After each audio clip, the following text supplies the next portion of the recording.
Hello student, आज हम class 8 के चैप्टर 4 धातु अधातु के सेकंड पार्ट को समझेंगे।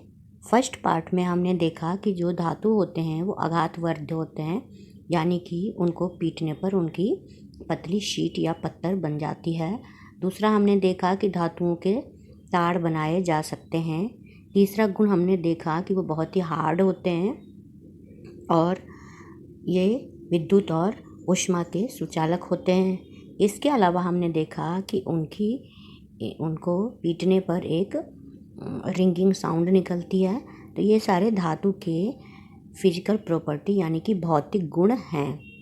अब हम डिस्कस करेंगे कि धातुओं और अधातुओं के रासायनिक गुण क्या हैं।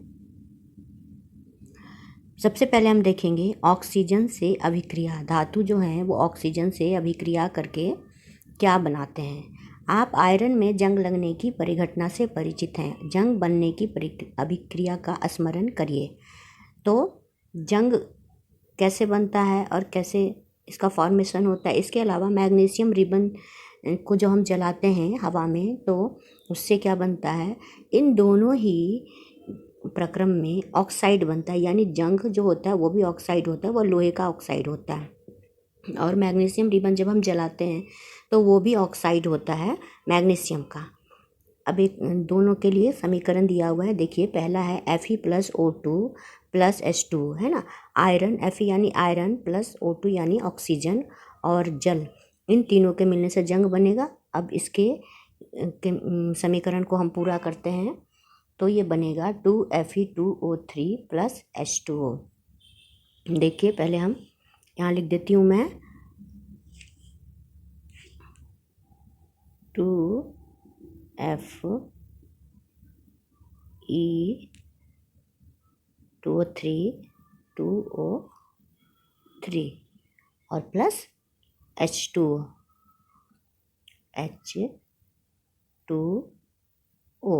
ये बनेगा। यहाँ से देख लीजिए। और इसको हम बैलेंस करेंगे, तो बैलेंस करने के लिए Fe के आगे हम 4 लगा देंगे। Fe के आगे 4 लगाइए और ऑक्सीजन के आगे 3 लगाएंगे, तो ये अब बैलेंस हो गया। तो आयरन, ऑक्सीजन और जल के मिलने से Fe2O3 यानी फेरिक ऑक्साइड और H2O बनता है। अब है मैग्नीशियम को जब हम ऑक्सीजन में जलाते हैं तब क्या बनता है। आप इसको, इस समीकरण को नोट कर लेंगे। अब आगे मैग्नीशियम का ऑक्साइड बनता है, तो ये हम लिखेंगे MgO,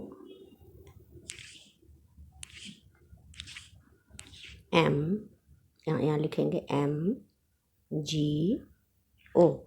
MgO लिखेंगे और इसको बैलेंस करेंगे 2Mg और इसके आगे 2 लगाएंगे, 2MgO। तो ये आपका ऑक्साइड बन गया मैग्नीशियम का, और ऊपर वाला जो है वो आयरन का ऑक्साइड बन गया। ये तो हम समझ गए कि ऑक्सीजन की उपस्थिति में जब इनको जलाया तो ये जो है इनका ऑक्साइड बना। अब ऑक्साइड की प्रकृति क्या है, यानी वो अम्लीय होता है या क्षारीय। इसके लिए ये क्रियाकलाप दिया हुआ है, इसको ध्यान से देखिए। जो जंग है, जंग को हम क्या करते हैं, देखिए, उसको एक परख नली में पानी के साथ घोल लिया गया है। पानी डाला और जंग डाला, फिर उसको अच्छी तरह से हिला लिया और उसके बाद उसको किसी पेट्री डिश में डालकर और उसमें लाल लिटमस पत्र डाला, नीला भी डाला, तो नीले में कोई भी अंतर नहीं आया, उसका कोई भी कलर चेंज नहीं हुआ। लेकिन जो लाल लिटमस पत्र था वो नीला हो गया। तो लाल लिटमस पत्र के नीला होने का मतलब है कि ये जो ऑक्साइड है आयरन का, जिसको जंग बोलते हैं, उसकी प्रकृति जो है वो क्षारीय है। क्या कॉपर के बर्तन में भी जंग लगता है? तो कॉपर के बर्तन में क्या होता है, जैसे कॉपर का लोटा, तांबे का, हाँ, और बर्तन कुछ भी ग्लास वगैरह जैसे इस्तेमाल करते हैं, तो हम देखते हैं कि अगर वो कुछ टाइम तक नमी वाले स्थान पे रहता है तो उसके ऊपर एक हल्की हरी परत जम जाती है। तो ये हल्की हरी परत जो है वो वास्तव में कॉपर हाइड्रोक्साइड और कॉपर कार्बोनेट का मिश्रण होता है जो उसके ऊपर जम जाता है। देखिए, इसको याद रखिएगा, कॉपर कार्बोनेट और कॉपर हाइड्रोक्साइड। अब मैग्नीशियम रिबन के दहन के क्रियाकलाप का स्मरण कीजिए। जो मैग्नीशियम रिबन हमने जलाया तो वो जलने के बाद जो राख मिली, वाइट कलर की पाउडर सी होती है वो, तो उसकी प्रकृति क्या है, अम्लीय है या क्षारीय है, इसका हम पता लगाने के लिए ये एक्टिविटी करेंगे। ये देखिए हमने क्या किया, एक चम्मच बनाया, ढक्कन में तार लगाकर एक चम्मच हमने बना दिया और उसको इसमें क्या किया, सल्फ़र को गर्म किया, है ना। तो सल्फ़र को गर्म करने के बाद क्या होता है, उससे धुआं निकलता है। ये सल्फ़र वाली ये वाला प्रयोग हम कर रहे हैं। तो इसको गर्म करने के बाद क्या हुआ, इससे जो धुआं निकला, तो धुएं को हमने इसके अंदर, ये जो आपको दिख रहा है, इसके अंदर हमने डाल दिया और ढक दिया। और ढकने के बाद कुछ देर के बाद क्या किया, उसमें पानी डाल दिया और छोड़ दिया। उसके कुछ देर बाद हम इसको पेट्री डिश में निकालते हैं और उसमें नीला और हरे दोनों रंगों के लिटमस पत्र को डालते हैं। तो इसमें हम देखते हैं कि जो लाल है लिटमस पत्र, उसमें तो कोई भी प्रभाव नहीं पड़ा, लेकिन जो नीला लिटमस पत्र है उसका रंग लाल हो गया। तो इसका क्या मतलब हुआ, नीला रंग जो है लाल होने का मतलब है कि ये जो इसका विलयन है, सल्फर को जलाने के बाद जो हमें मिला, वो वास्तव में उसकी प्रकृति अम्लीय है, क्योंकि अम्ल ही नीले लिटमस पत्र को लाल करता है। इसलिए अधातु की प्रकृति जो है, उसको जब हम ऑक्सीजन की उपस्थिति में जलाते हैं तो वो क्षार बनाता है। इसको हमें याद रखना है। धातु जो है वो ऑक्सीजन के साथ प्रतिक्रिया करके ऑक्साइड बनाता है और उसके साथ जिसकी प्रकृति क्या होती है, अम्लीय होती है। लेकिन अधातु जो है वो ऑक्सीजन के साथ प्रतिक्रिया करता है और प्रतिक्रिया करने के बाद जो बनता है उसकी प्रकृति क्षारीय होती है। सल्फर और ऑक्सीजन की अभिक्रिया में बनने वाले उत्पाद का नाम सल्फर डाइऑक्साइड गैस है। देखिए इसका समीकरण देख लीजिए। जैसे सल्फर डाइऑक्साइड है, जब इसको हम जल से मिलाते हैं तो सल्फ्यूरस अम्ल बनता है। जब सल्फर डाइऑक्साइड को जल में विलय करते हैं तो सल्फ्यूरस अम्ल बनता है। अब हम देखेंगे कि सल्फ्यूरस अम्ल जो है उसकी प्रकृति क्या है, अम्लीय है। तो जितने भी नॉन मेटल हैं, अधातु हैं, जब वो ऑक्सीजन से प्रतिक्रिया करते हैं तो सामान्यतः उनका ऑक्साइड बनता है और ऑक्साइड जो है वो अम्लीय होता है। अब हम ऊपर जो एक्टिविटी दी हुई है उसको देखते हैं। इसमें है क्षार का नाम है और किस धातु का क्षार है वो, इसी तरह से अम्ल का नाम है और किस अधातु का वो अम्ल बना है, ये हमें लिखना है। जैसे पहला तो लिखा हुआ है कैल्शियम हाइड्रोक्साइड जो कि कैल्शियम का है और सल्फर का है सल्फ्यूरिक अम्ल। अब दूसरे नंबर में आप लिख सकते हैं मैग्नीशियम ऑक्साइड। तो मैग्नीशियम ऑक्साइड जो है वो मैग्नीशियम का है, धातु वाले कॉलम में लिख लेंगे मैग्नीशियम। उसी तरह से अभी धातु का देख लेते हैं। तीसरा जो है, तीसरे में आप फेरिक ऑक्साइड लिख सकते हैं जो कि आयरन से बनता है, तो फेरिक ऑक्साइड लिख लीजिए और सेकंड कॉलम में आयरन या लोहा लिख लीजिए। चौथा जो है वो जिंक ऑक्साइड लिख सकते हैं आप, और जिंक ऑक्साइड जो है वो जिंक से बनता है, धातु वाले कॉलम में जिंक लिख लीजिए। और पांचवा हम लिख सकते हैं सोडियम हाइड्रोक्साइड। तो सोडियम हाइड्रोक्साइड जो है वो सोडियम से बनता है, तो सेकंड कॉलम में धातु वाले कॉलम में सोडियम लिख सकते हैं। इसी तरह से अधातु का, जैसे सल्फर से सल्फ्यूरिक अम्ल बना, तो हम दूसरा लिख सकते हैं हाइड्रोक्लोरिक अम्ल, है ना, हाइड्रोक्लोरिक एसिड या हाइड्रोक्लोरिक अम्ल लिख सकते हैं और ये बनता है हाइड्रोजन से। यानी थर्ड वाले कॉलम में आप हाइड्रोक्लोरिक एसिड लिख लीजिए और फोर्थ वाले कॉलम में अधातु वाले कॉलम में हाइड्रोजन लिख लीजिए। इसी तरह से तीसरा एक और लिख सकते हैं नाइट्रिक अम्ल, है ना, नाइट्रिक अम्ल लिख लीजिए अम्ल का नाम में, और अधातु वाले कॉलम में लिख लीजिए नाइट्रोजन। इसी तरह से एक दो और लिख सकते हैं हम। अब आगे देखेंगे कि जल के साथ धातु और अधातु की क्या अभिक्रिया होती है, किस तरह से ये जल के साथ अभिक्रिया करते हैं। तो सोडियम का उदाहरण दिया गया है। सोडियम धातु बहुत ही इंपॉर्टेंट पॉइंट है, इसको याद करना है। सोडियम धातु बहुत ही अभिक्रियाशील होते हैं ऑक्सीजन और जल के साथ। ये अत्यंत तीव्र अभिक्रिया करते हैं और बहुत अधिक ऊष्मा निकलती है। तो ये इतना जलनशील है, इतना तीव्र अभिक्रिया के साथ जलता है कि इसको हवा में हम ऐसे खुले में नहीं रखते हैं, इसीलिए इसको मिट्टी के तेल के अंदर में रखा जाता है। याद रखिए, पूछा जा सकता है कि किस धातु को मिट्टी के तेल के अंदर रखा जाता है। तो आप लिखेंगे सोडियम धातु। और क्यों रखा जाता है? क्योंकि सोडियम धातु बहुत ही अभिक्रियाशील है, इसलिए इसे खुले रूप से नहीं रखा जाता और मिट्टी के तेल में संचित किया जाता है।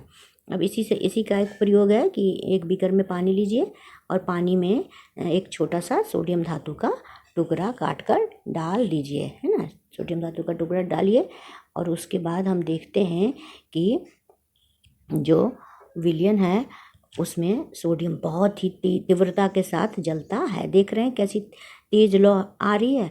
तो बिल्कुल सोडियम जो है बहुत ही तीव्रता के साथ जलता है और एक आवाज़ भी आती है उससे। तो अब जो ठंडा होने के बाद क्या होता है, इसका जो विलयन है उसका हम परीक्षण करते हैं कि विलयन अम्लीय है या क्षारीय। तो इसका परीक्षण हम कैसे करेंगे? इसका परीक्षण हम लिटमस पत्र के द्वारा करेंगे।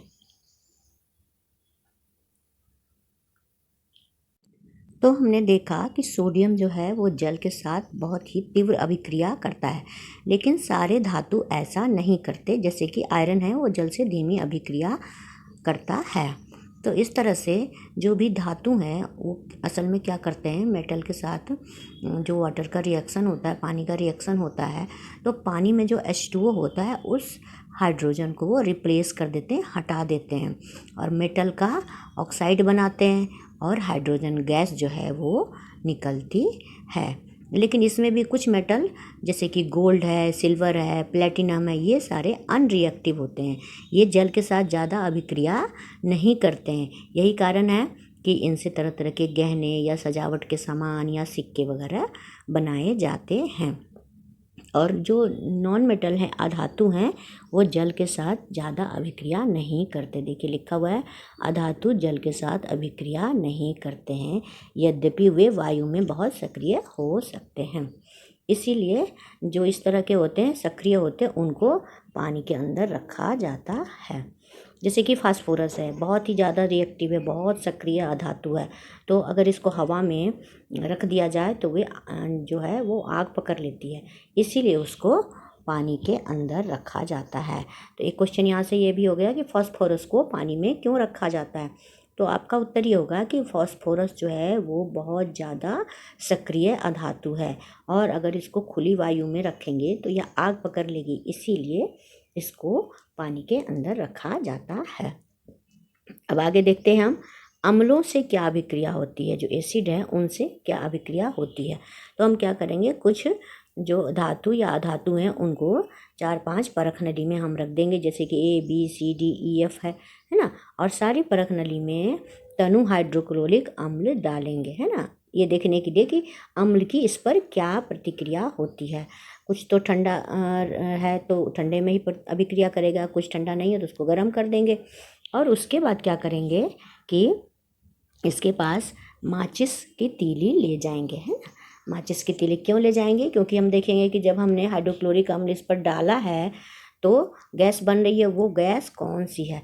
तो जैसे ही माचिस की तीली ले जाएंगे तो वो क्या है, परख नली के पास, देखिए यहाँ लिखा है परख नली के मुँह पर माचिस की तीली ले जाते हैं तो पॉप की आवाज़ के साथ ये जल जाता है। तो पॉप की आवाज़ के साथ कौन सा जलेगा? जो भी धातु हैं वो मोस्टली पॉप की आवाज़ के साथ जल जाएंगे, क्योंकि जो मेटल है, धातु है, वो एसिड के साथ रिएक्ट करेगा, उनका साल्ट बनाएगा और हाइड्रोजन गैस निकलेगी। तो हाइड्रोजन गैस के कारण ही वो पॉप की साउंड आती है। अब आगे देखते हैं, आगे क्या लिखा है। अधातु सामान्य अम्लों से अभिक्रिया नहीं करते हैं। सबका अलग अलग केस है और आपको याद रखना है ये। धातु तो रिएक्ट करके हाइड्रोजन गैस निकालता है और वो पॉप की आवाज़ के साथ जल जाता है, लेकिन अधातु जो हैं वो अम्लों से अभिक्रिया नहीं करते हैं। यही बात लिखिए, अम्लों से धातु अम्लों से अभिक्रिया करके हाइड्रोजन गैस उत्पन्न करता है जो पॉप की आवाज़ के साथ जल जाता है। लेकिन इसमें भी कुछ ज़्यादा रिएक्टिव हैं और कुछ कम रिएक्टिव मेटल हैं, जैसे कि मैग्नीशियम है, एल्युमिनियम है, आयरन है, ये सबसे ज़्यादा अभिक्रियाशील धातु हैं। और जैसे कॉपर, सिल्वर, गोल्ड, ये सारे कम अभिक्रियाशील धातु हैं। और अधातु जो है वो एसिड के साथ अभिक्रिया नहीं करता है। ये सारे पॉइंट्स आप याद रखेंगे। अब हम देखते हैं सारणी बनी हुई है, धातुओं अधातुओं की अम्लों के साथ क्या अभिक्रिया होती है।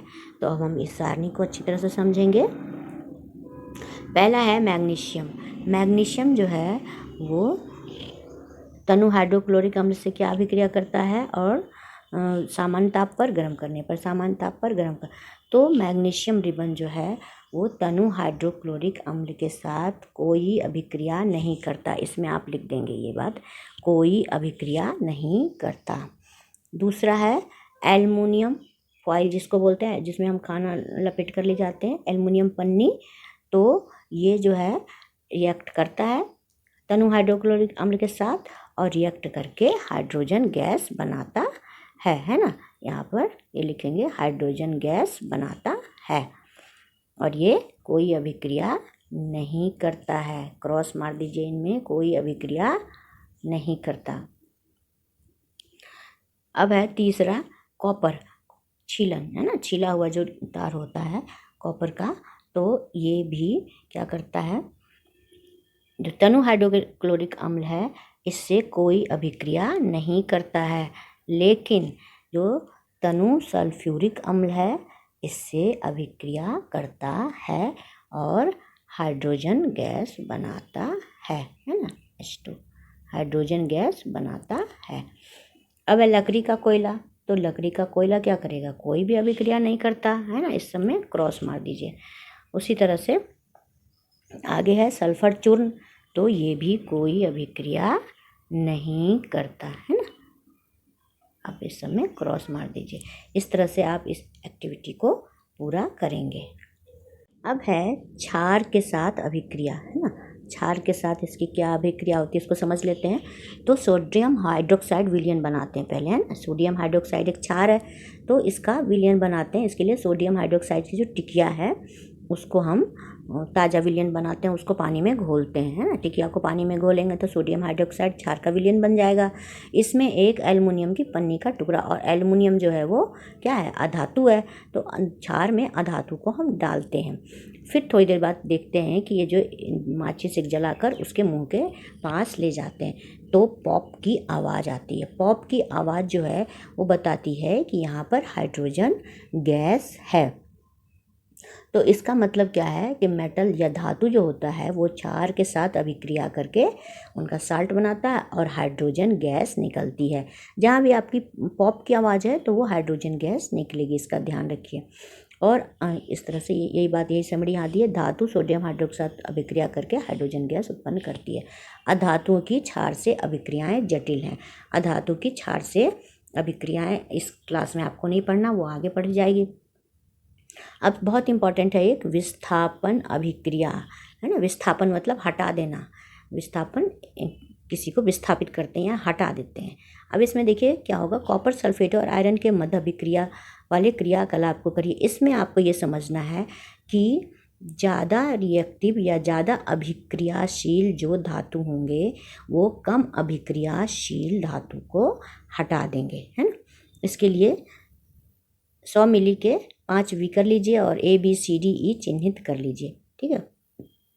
यहाँ देखिए ये हैं, ये सारे बीकर हैं, इनमें सब में क्या है, पहले में है कॉपर सल्फेट CuSO4 और जिंक का टुकड़ा, ठीक है। दूसरे में है कॉपर सल्फेट और लोहे की कील। तीसरे में है जिंक सल्फेट और तांबे की छीलन। सब में इसी तरह से दिया हुआ अलग अलग। डी में है ZnSO4 यानी जिंक सल्फेट और तांबे की छीलन। डी में है FeSO4 तांबे की छीलन, और ई में है ZnSO4 तांबे लोहे की कील। ये सारी चीज़ें हमने यहाँ रख दी हैं। अब थोड़ी देर बाद क्या देखते हैं कि जो ए है और जो बी है, दोनों परख नली में जो भी हमने विलयन डाला था उसका कलर चेंज हो गया।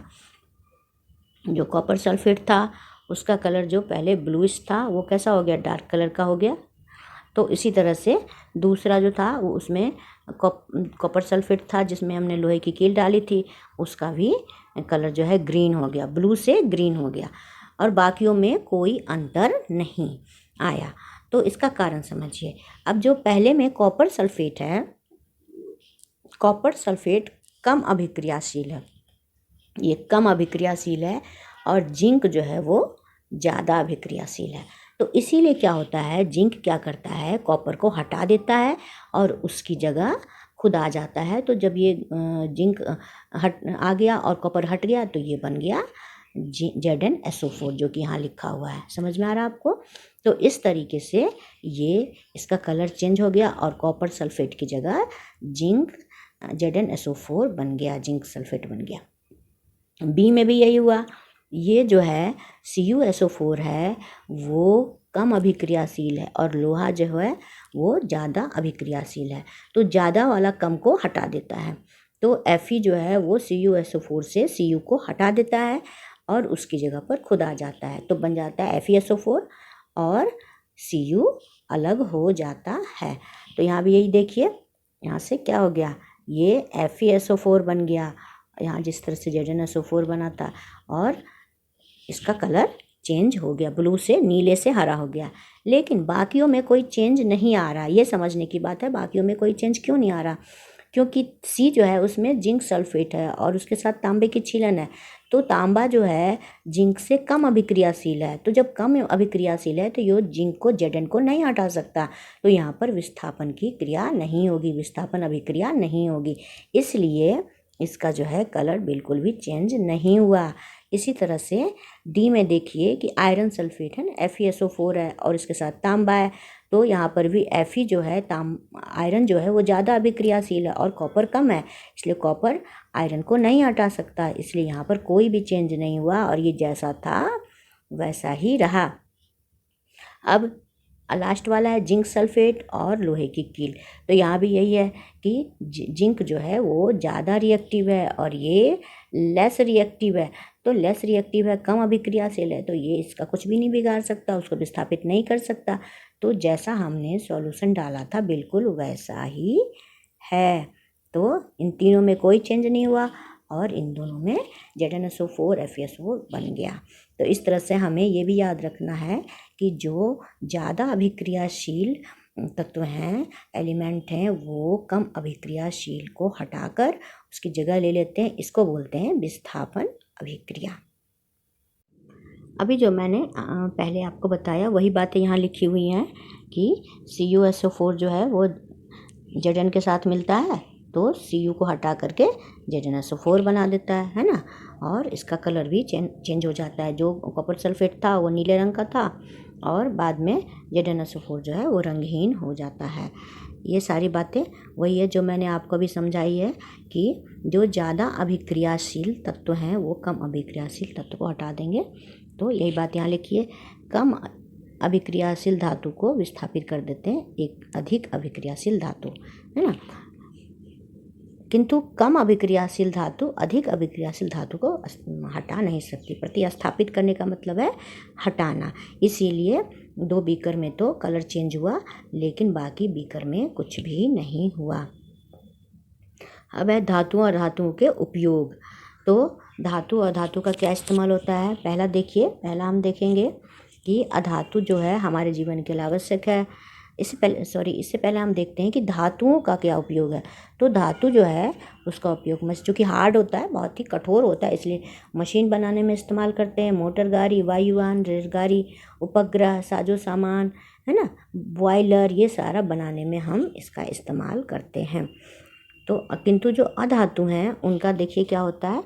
धातु का इस्तेमाल तो आप हर जगह देखते हैं, अपने घरों में देखते हैं, आपके खाना पकाने के बर्तन होते हैं और उसके बाद ग्रिल होती है, खिड़की बनती है। तो चूँकि ये कठोर है इसलिए इनका बहुत जगह इस्तेमाल किया जाता है। ऊष्मा के सुचालक हैं इसलिए किचन में इसका इस्तेमाल होता है।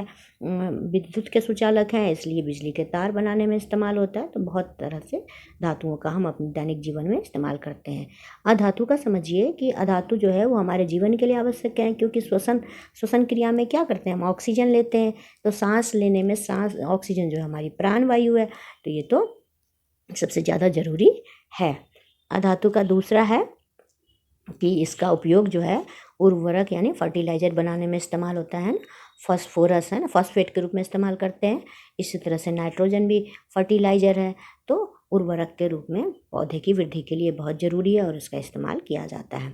तीसरा है अधातु जिसका उपयोग जल शुद्धिकरण प्रक्रम में होता है। जल को शुद्ध करने के लिए जो ब्लीचिंग पाउडर होता है ना, तो इसको इस्तेमाल करते हैं। क्लोरीन का रूप है ये, तो इसको वाटर प्यूरिफिकेशन यानी जल को साफ़ करने के लिए होता है। हमारे यहाँ भी जो नलों में पानी आता है तो उसमें आपको ब्लीचिंग पाउडर की गंध आ सकती है, क्योंकि उसमें पानी को साफ़ करने के लिए डाला जाता है ब्लीचिंग पाउडर। अब लास्ट है अधातु, जिसका रंग बैंगनी रंग का क्लियर एंटीबायोटिक के रूप में घाव पर, आपने देखा होगा कई बार घाव पर नीले रंग का एक दवा सी लगा लेते हैं, तो वास्तव में वो है टिंचर आयोडीन, है ना। टिंचर आयोडीन जो है वो एंटीसेप्टिक का काम करता है, तो इसीलिए आप याद रखिए ये एंटीबायोटिक होता है और इसका नाम है टिंचर आयोडीन। तो आयोडीन भी अधातु है, तो इससे बनता है। पटाखों में प्रयुक्त होने वाले अधातु, पटाखों में जो क्रैकर या पटाखे जब चलाते हैं तो उसमें सल्फर का उपयोग किया जाता है, या गन पाउडर में भी इसका इस्तेमाल होता है। अब लास्ट में है कि पौधों में मैग्नीशियम पाया जाता है या उनमें किस रूप में पाया जाता है। तो पौधों में मैग्नीशियम पाया जाता है, जैसे कि आप ड्राई फ्रूट्स वगैरह लेते हैं, काजू है, बादाम है, तो इन सब में मैग्नीशियम पाया जाता है। इसी तरह से सोयाबीन में भी पाया जाता है, पीज जो मटर हैं उसमें भी पाया जाता है। और ये हमारे शरीर के लिए बहुत ज़्यादा ज़रूरी है, क्योंकि हमारे शरीर के बहुत सारे रिएक्शन जो हैं उसमें ये मदद करता है। दूसरा है, डॉक्टर ने मेरे शरीर में आयरन की कमी बताई है। मेरे शरीर में आयरन कहाँ है? आयरन जो है वो ब्लड में है, और इसके लिए हम जो भी आयरन से भरपूर चीज़ें होती हैं, लीफी वेजिटेबल हैं, यानी कि सब्जियां हैं या पत्तेदार सब्जियां हैं ना, पालक खाते हैं, उसी तरह से हरा धनिया है उसमें भी है, तो जो भी आयरन से भर, गुड़ भी है उसमें भी है, तो इन सब चीज़ों को खाना चाहिए। आशा है आपको ये चैप्टर अच्छी तरह से समझ में आया होगा। अगर आपको ये अच्छी तरह से समझ में आया है तो आप मेरे चैनल को सब्सक्राइब कीजिए। Thank you.